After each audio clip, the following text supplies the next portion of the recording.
In this video, I want to talk about different levels of care when it comes to addiction treatment.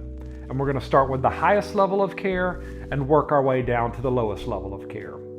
So the highest level of care, most would say treatment or detox, but actually, let's just go ahead and say the hospital or the emergency room. If it is an emergency situation, don't try to call a detox center. If there's been an overdose, you need to call 911. Go straight to the hospital. Now, after the hospital, or if the hospital isn't needed, you would be looking at detox. Detox is normally 5 to 7 days and is there to help someone transition through the withdrawal period. They typically give comfort medications to make this process a little easier before they go into a treatment setting. Now we're moving into residential treatment after detox, or some like to just say RES for short. This normally lasts for around 30 days and keeps someone in somewhat of a lockdown environment. They normally don't have access to things like their electronics, the outside world really, their transportation, and they're normally at a facility that's all on one campus so that they can keep them all right there. We tend to be a little bit squirrely or somewhat of a cat on a tin roof in that first month or 2 months of recovery. So this is very nice to have to just help hold us accountable and keep us clean. After treatment and a little more stabilization has taken place, we may be looking into what's called a partial hospitalization program, or PHP for short. This will last around 25 to 30 days, and it's Monday through Friday groups with clinicians.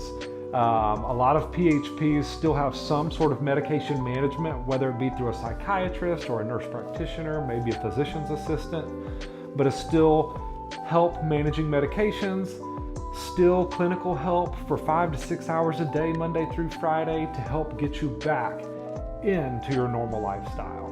After PHP, you may be looking into an intensive outpatient program, or IOP for short. I've seen these last for 4 weeks.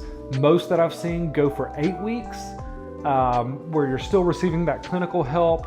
Instead of going 5 to 6 hours a day like in PHP, you may be only going for 3 hours a day.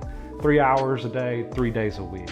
So you're stepping down that clinical care and you're stepping up real world experiences, getting that job again or getting back into school, whatever that may look like.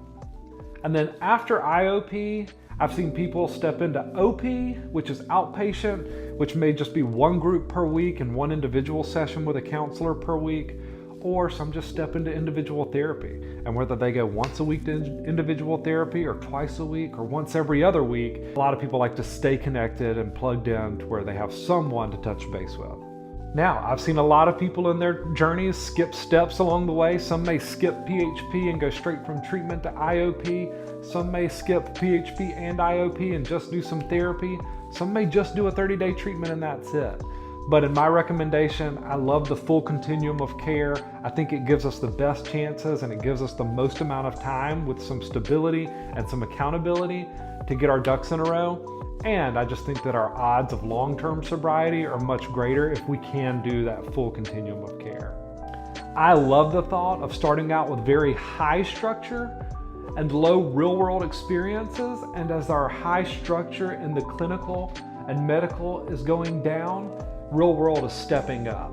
So as we're taking things off of our plate here, clinically, medically, emotionally, we're stacking up our real world, our jobs, our schools, our relationships, and it should be a smooth transition.